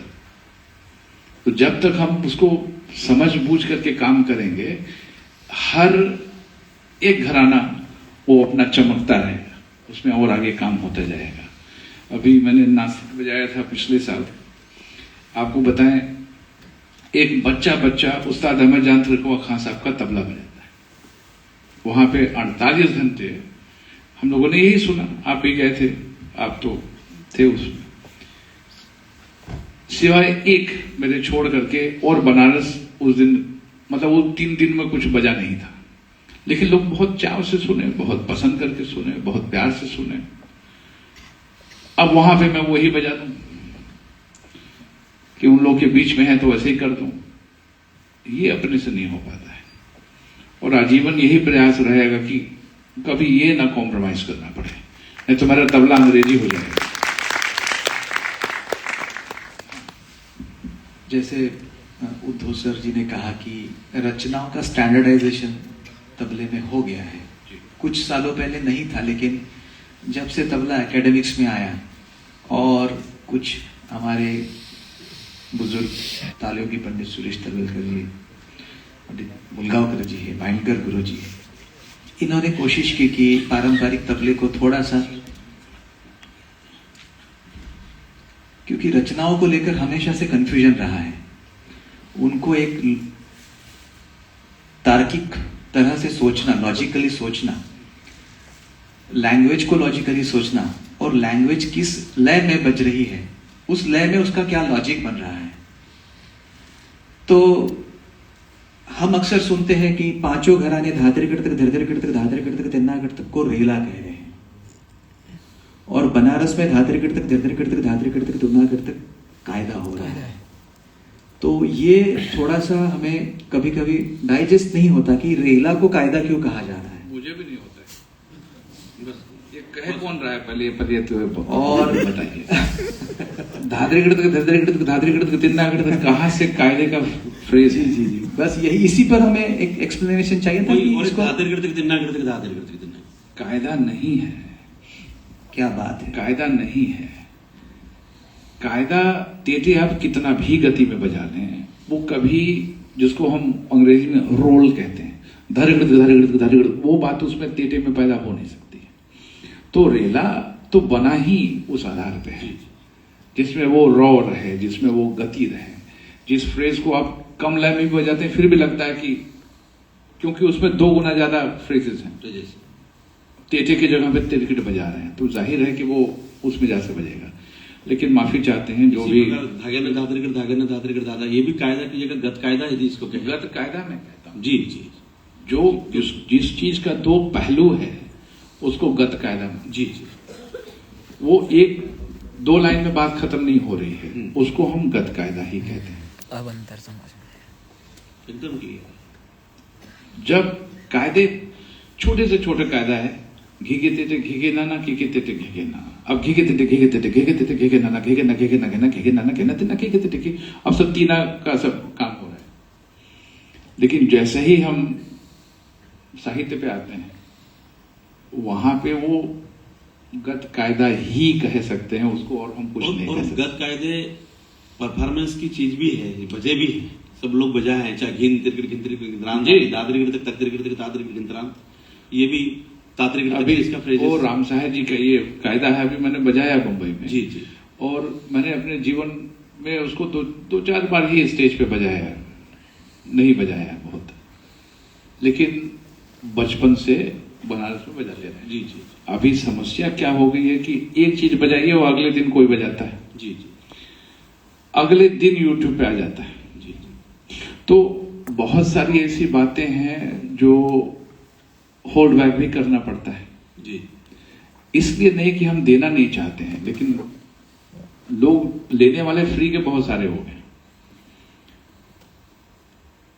आप सीखिए, ये तो हम सिखाने के लिए तैयार हैं। अब आप उड़ाएंगे हमारे पास से, तो उसके लिए तो हमको थोड़ा सा रुकना पड़ता है। वैसे भी 10 साल पहले या 15-20 साल पहले धीरे धीरे धगना ये भी बहुत रेयर बंदिश हुआ करती थी। और मुझे याद है शिवशंकर जी से मुझे ये घिंतरान मिला था। घिंतरान तो मैं पहली बार ही सोचा कि मैंने यार ये तो कभी सुना ही नहीं किसी के हाथ से। और आपने उनको कभी बजाते हुए सुना स्टेज पे? नहीं सुना। वो उनको भी वो कहीं सोलो उनको मिला होगा तो क्या पता कब बजाए होंगे। मैं तो सुना। अब धार बताते थे घिना तकिटे वो भी उनसे मुझे ये देखने को मिला कि भाई अभी इसको वो बताते थे। तो अनगिनत ऐसी रचनाएं थी कि वो बहुत पॉपुलर नहीं हो पाई क्योंकि वो घरों में ही उसका रियाज हुआ करता था। उसका कारण यही है, उसका कारण ठीक यही है कि उसको जब सही कलाकार बजाता है तभी कुछ पॉपुलर होता है। ये एक ब्रांड जैसा हो जाता है। लोग जो सीरियल देखते हैं वैसे ही साड़ी पहनना है, वैसे ही सूट पहनना है, वैसे ही कपड़ा होना चाहिए, वैसे ही कुर्ता होना चाहिए। ये ब्रांडिंग जो होती है ना, जो कोई खास आदमी बजाता है ऐसा नहीं है। माफी चाहते हैं हम अपने बड़े बुजुर्गों के लिए, ऐसा कह रहा हूं मैं भी। एक छोटा सा चलन है धीरे धीना कीटा, मैं श्रद्धा में उसको समर्पित करता हूं अपने बड़े बुजुर्गों को, लेकिन उन्होंने कभी थाप से नहीं बजाया था धीरे धीना कीटा। मैं उनको आदर में उनको समर्पित करता हूं। ये मैंने अपनी सोच निकाली थी, लेकिन जब उन्हीं को सुन के बड़े हुए, उनके हाथ से वो मुझे अच्छा लगा था, मुझे मिला। अब उसमें मैंने थोड़ी सी तब्दील कर दी तो मैं अपना नाम दे दूं उसमें, ये भी गलत बात हो जाएगा। तो उन्हीं को समर्पित। और जब मैं इतने वर्षों बाद जब मैं बनारस में बजाया 2012 से, तो मैं लगातार ही आ रहा हूं। उस समय मैं ये ठान के आया था कि मुझे सारे अपने पूर्वजों को जीवित करना है। और किसको आप सुनते हैं जो कान पकड़ के कहता है पंडित सो एंड सो का चीज है, कभी सुनेंगे? कोई नाम ही नहीं लेता है। तो हमने सोचा कि हम सभी को वैसे ही पुनः उनको हमको याद करना है। मैं तो बैठ के स्टेज से कह सकता हूं कि मेरे परदादा जी की चीज है, मुझे क्या जरूरत है मैं बोलूँ कि ये श्यामदास प्रसाद जी की चीज है, मैं तो ताव से कह सकता हूं। लेकिन उनकी तपस्या, उनका परिश्रम उस चीज को चमकाया, तो मैं उनको न श्रद्धा दूं तो किसको दूं? हालांकि वो सारा जीवन हमारे बैठक में बैठ करके सबको याद करके रोते थे, हम कोशिश करते हैं। वो तो आखिर में कहते हुए गए कि आज नोखे भैया नहीं होते तो बुधे महाराज नहीं होते। उनको देख करके उन्होंने रियाज किया। तो ये तो प्रेरणा हमेशा, जो सच्चा कलाकार रहेगा ना, ईमानदारी ही तो कम होती जा रही। पुराने जमाने में अगर आप कहते थे कि अरे फला फला चीज बजाओ, वो तुरंत आपको हाथ पकड़ कर, नहीं नहीं ये चीज उनके हाथ से अच्छा लगता है, आप उनसे सुनो। अभी तो सब लोग गुरु विद्वान हो गए हैं, मेरे से ही सुन लो, उनका सुनने थे मेरे से सुन लो, नहीं तो उसके पहले वो अपलोड हो जाएगा, वो खुद ही डाल देंगे कि देखिए हमको भी आता है। तो जब तक ये ईमानदारी नहीं रहेगी तो यही होएगा, हमारे बीच में यही होएगा, ये कंफ्यूजन रहेगा। ये खैर बनारस को आप जो सवाल पूछ रहे हैं कि बताइए ये कायदा है कि, पर ये तो होना ही नहीं चाहिए था। हुआ इसलिए कि कुछ पुराने लोगों ने तो जवाब देने से साफ इनकार किया। अगर उनसे कुछ पूछा जाए तो वो जवाब ही नहीं देते थे, अरे तुम बजाओ। अब उनका ये जवाब होता था। अब किसी वजह से वो नहीं चाहते थे बताना, या उनको खुद भी नहीं शायद पता हो, उन्होंने अपने गुरुजी से ना पूछा हो, या उनको गुरुजी ने ना बताया हो उस तरीके से, कुछ भी कारण हो सकता है। तो वो होते होते होते आज हम इस नौबत पे हैं कि इस मंच से है, आप मेरे से कह रहे हैं कि धाधे गणित कायदा है। ये कंफ्यूजन है क्यों? ये कहां से कायदा है? मतलब संकोच में डाल दिया आपने मुझे। और क्या क्या है जो नहीं क्लियर है? और क्या ऐसा लोग यहाँ बनारस में सोच रहे हैं कि ये तो बड़ा दुखद बात है। आपके समय में तो ये कंफ्यूजन ही नहीं होना चाहिए।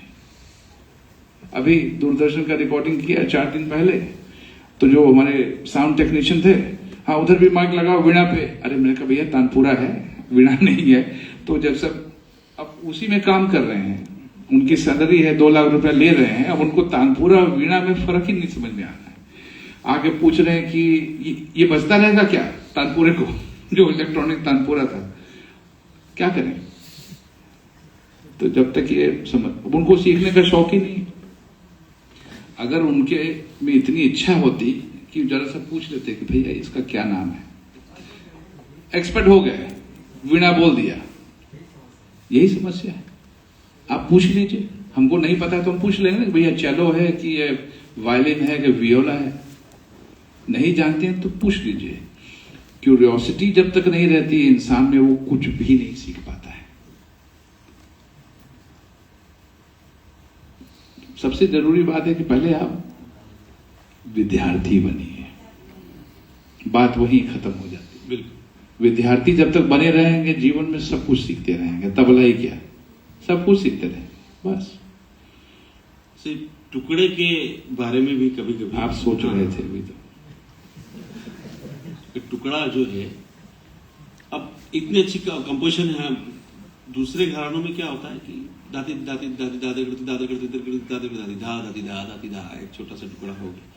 तो बनारस में जब मतलब कभी कभी सुनने में आता कि धगतिटे धगत गदिगिन नगतिटे घंतराम तक धत्त दिन किरण का धुमकिटे धगधा तकिटे धाड़ा दी कद गदिगिन। अब ये पोएट्री इतने उच्च लेवल की है, इतने उच्च कोटि की है, टुकड़ा है, ये परण है, सॉरी प्रवीण भाई, ये बात, ये टुकड़ा नहीं, ये परण है, ये क्लियर होना चाहिए। धा त्रगन इस तरह की जो चीजें हैं वो क्लियर होना चाहिए कि टुकड़ा जो होता है धा धा दिन दिन नाना तिटे तिटे गतिटे गतिटे तो टुकड़ा हो सकता है, धागे तिटे धागे तिटे गधा गधा दिन दिन भी टुकड़ा हो सकता है। लेकिन धगतिटे धगत गतिटे नागतिटे की जो लैंग्वेज है वो इतने उच्च कोटि की है, जस्टिफाई कर रही है कि भाई ये परम के रूप में तो भी पखावज से प्रभावित जो बोल हैं, जो फ्रेजेस हैं, उसी को हम परण कहते हैं जी। बस इतना ही फर्क है। अब इसमें सब ये तबले का काम है, नहीं पखावज पर नहीं बजेगा। हाँ, वो बजता नहीं है उसमें। हाँ, उसमें खुले हाथ से बजाते हैं। तो ये तबले की चीज ये सब जो है तबले से ज्यादा प्रभावित है। घड़ान तड़ान धुमकिट ऐसे जो बोल हैं वो, बल्कि मैं वो जो अभी आपने पढ़ा ना,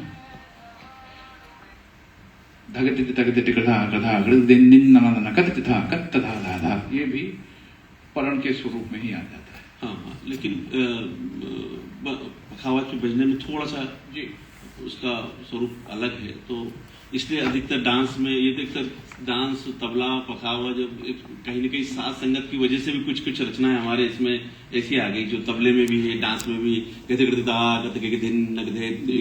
धातु, तो साथ संगत की वजह से भी कई चीजें जरूर वो इस तरह और हर चीज में होता है। अभी आप अपने माताजी से पूछेंगे कि इस दाल में ये मसाला क्यों डालते हैं, तो आपको खुद ही जवाब मिलेगा कि पूछो मत, खाओ कैसा लग रहा है। वही समस्या इधर भी हो जाती है। जिस दिन पूछ लिए ना, इतने साल से खिला रही हूँ, अब तुम ज्यादा कुछ पढ़ लिख लिए हो तो इसलिए सवाल कर रहे हो, तो वही समस्या तबले में भी है। माफी चाहते हैं।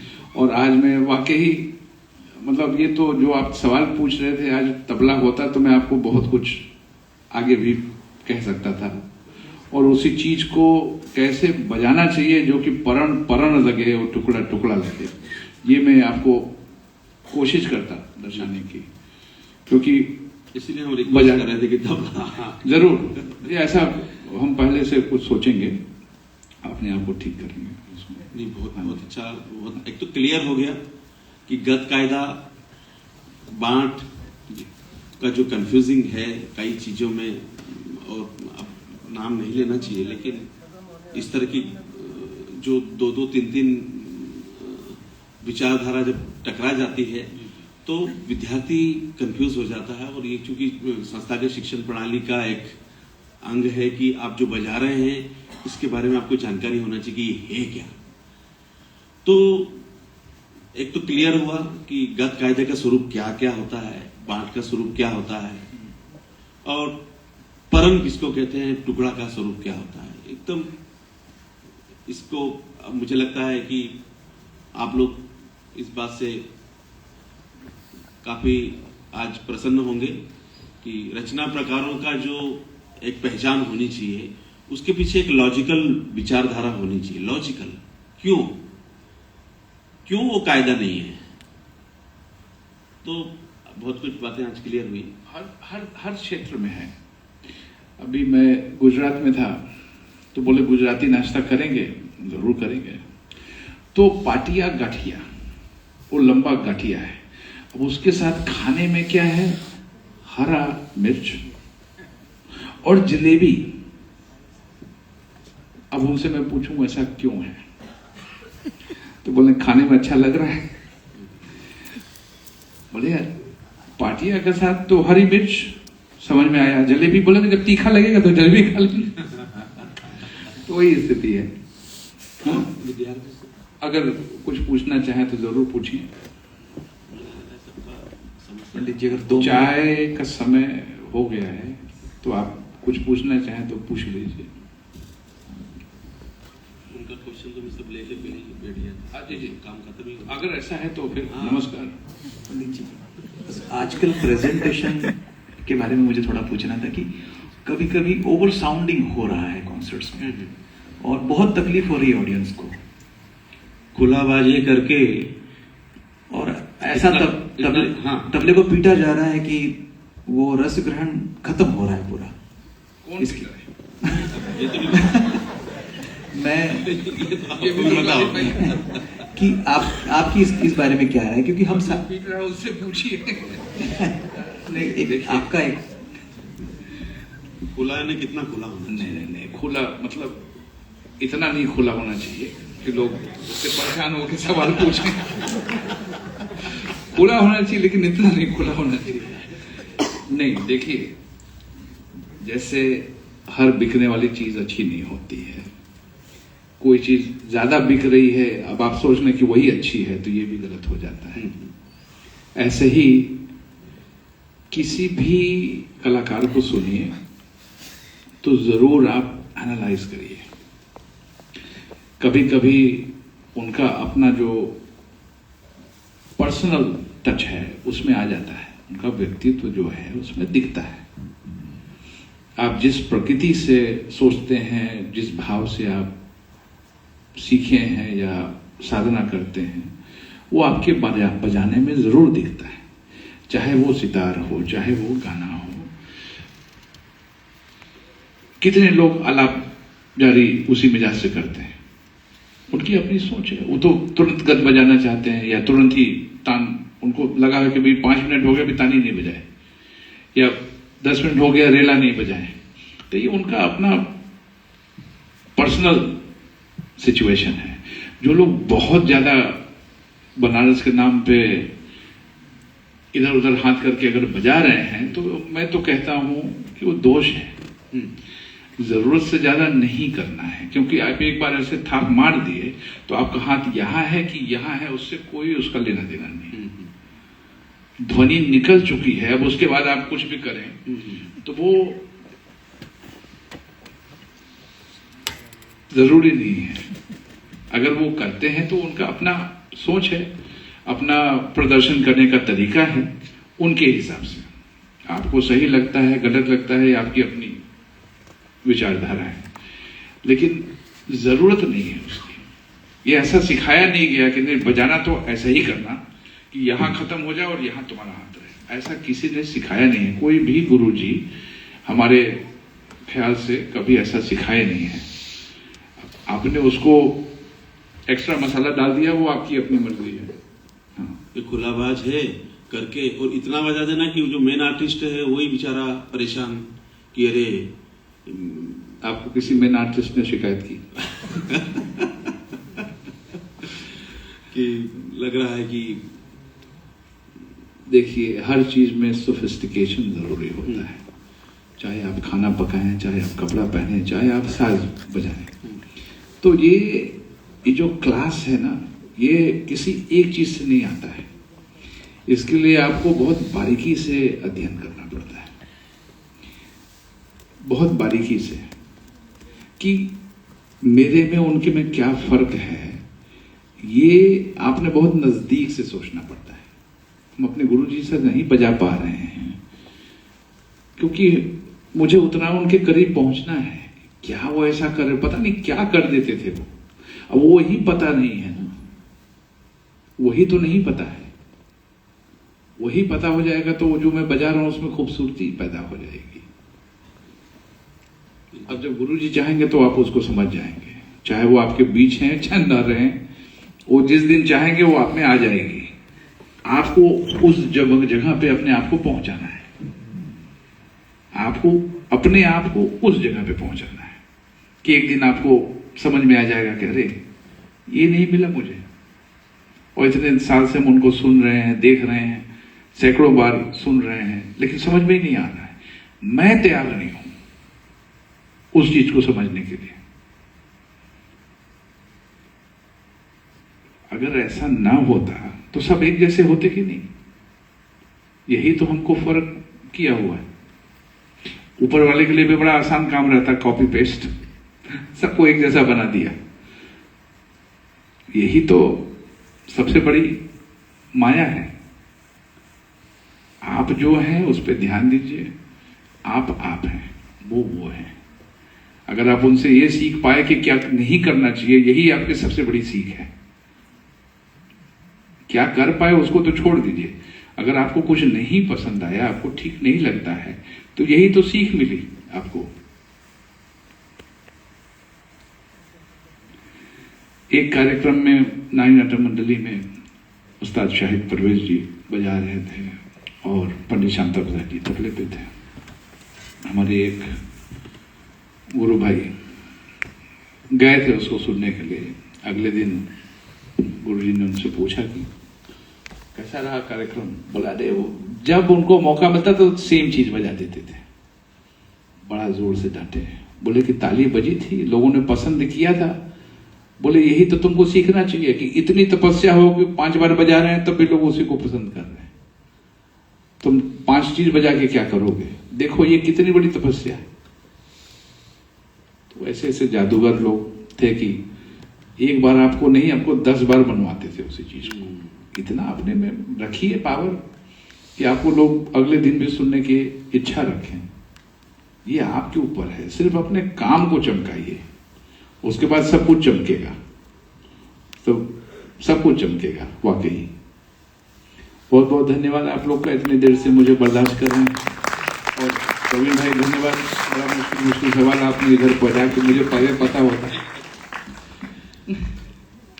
धन्यवाद तो आपका, बहुत बहुत आभार, क्योंकि संस्थागत शिक्षण प्रणाली में ये एक किताबों में, थीसिस में भी कहीं कुछ कुछ विचारधारा कहीं से लेके उसमें रख देते हैं और उसी को एक प्रतिनिधि कलाकार यदि ये डिसाइड करे कि नहीं ये गद कायदा है, ये बांट है, ये रेला है और इसकी ये पहचान है, तो मुझे लगता है कि ये हमारे संस्थागत शिक्षण प्रणाली के लिए बहुत इम्पोर्टेंट है। जिस ये प्रोजेक्ट जो हमारे निखिल जी लिए, जिसका उद्देश्य था कि आखिर कुछ ऐसी चीजें, ऐसी बातें हों जिससे कि बच्चों का एजुकेशन और परिपक्व हो। क्योंकि हम लोग अब जैसे कि हम इसलिए आनंदित हो गए हम दोनों ही कि भाई हम भी उसी विचार को रखते हैं कि गद कायदा का स्वरूप आखिर लॉजिकल क्या होना चाहिए, कायदे का स्वरूप क्या होना चाहिए और गतिमानता में कहाँ कायदे और रेले में अंतर होना चाहिए। तो ये परिचर्चा मुझे लगता है बहुत ही सुखद रही और बहुत सक्सेसफुल रही। निखिल जी को बधाई और आपको बहुत बहुत हृदय से आभार, धन्यवाद। और शहर से आए सभी हमारे पंडित किशन राम डोकर जी, हमारे बंटू भैया जी और ललित कुमार जी, सुप्रिया जी बैठी हैं, विधि नागर जी बैठे हैं, कहाँ गए हमारे प्रेम किशोर जी, विजय कपूर जी, शुभंकर जी दिख रहे हैं। सभी स्टाफ के सभी सम्मानित सदस्यों का मैं आभार व्यक्त करता हूं जिन्होंने इस परिचर्चा में आके इस कार्यक्रम को इतना सक्सेस बनाया। और ये परिचर्चा अभी यहाँ परिपूर्ण नहीं हुई है क्योंकि हमारे बुजुर्गों ने एक एक घराने पे 300-300 वर्ष दिए हैं। जितनी चर्चा की जाएगी उतनी कम है, तो ये चर्चा तो अभी चलती रहेगी। पिछली भी बार हम बनारस के लेकर चर्चा कर रहे थे, अभी भी कर रहे थे और अभी भी ये परिपूर्ण हो गई है, बिल्कुल ऐसा नहीं है क्योंकि अनगिनत बंदिशें हैं। बहुत सारी बंदिशों के ऊपर चर्चा होगी, कितने कितने प्रकार की बंदिशों को बुजुर्गों ने सोचा है, कितने कितने पीढ़ियों का योगदान रहा है। जैसा कि हम अभी सुन रहे थे कि हर पीढ़ी ने अपना योगदान दिया है। हम जब एक एक कलाकार के ऊपर उनके योगदान के ऊपर चर्चा करेंगे कि अनोखेलाल जी का क्या योगदान है, तो फिर वो भी एक चर्चा 1-2 घंटे से कम की नहीं होगी। शांता प्रसाद जी के योगदान पे भी 1-2 घंटे से चर्चा कम नहीं होगी। पंडित किशन महाराज जी हो, कंठे महाराज जी हो, ऐसे ऐसे दिव्य विभूतियां जिनके ऊपर यदि किसी एक कलाकार के ऊपर उनके रिकॉर्डिंग बजाते जाएं और उनके कंट्रीब्यूशन के ऊपर चर्चा की जाए तो नेक्स्ट टाइम हम जब भी चर्चा करेंगे तो इन सब गुणीजनों को लेके, किसी एक गुणीजन को लेके चर्चा करेंगे, उनकी रिकॉर्डिंग को सुनेंगे, उनके योगदान के ऊपर विस्तृत रूप से चर्चा करेंगे। तो ये क्रम आगे चलता रहेगा। आप सब लोग आए, बहुत बहुत धन्यवाद। मैं एक्चुअली अपनी तरफ से निखिल भाई का बहुत आभार प्रकट करता हूं और इनके लिए जरा सा जोरदार ताली बजाइए। इन्होंने ये पहली बार ये कोशिश की है और आगे इनको बहुत कुछ बताने वाले हैं, वो करने वाले हैं। आप सभी सहयोग करें और आए, उनमें सम्मिलित हों। और प्रवीण भाई के लिए यही कहूँगा कि हमारी बात हमेशा होती है कि ये बनारस में बसे और बनारस को अपने मन में बसाया और बनारस को इतना बजाते हैं ना हो करके बनारस के इन्होंने ये बताया है कि देखिए जिससे प्रेम हो वो हम कर सकते हैं। इन्हें बनारस बजाते हैं, मतलब ये बहुत बड़ी बात है। और आप सभी का बहुत बहुत बहुत धन्यवाद जी।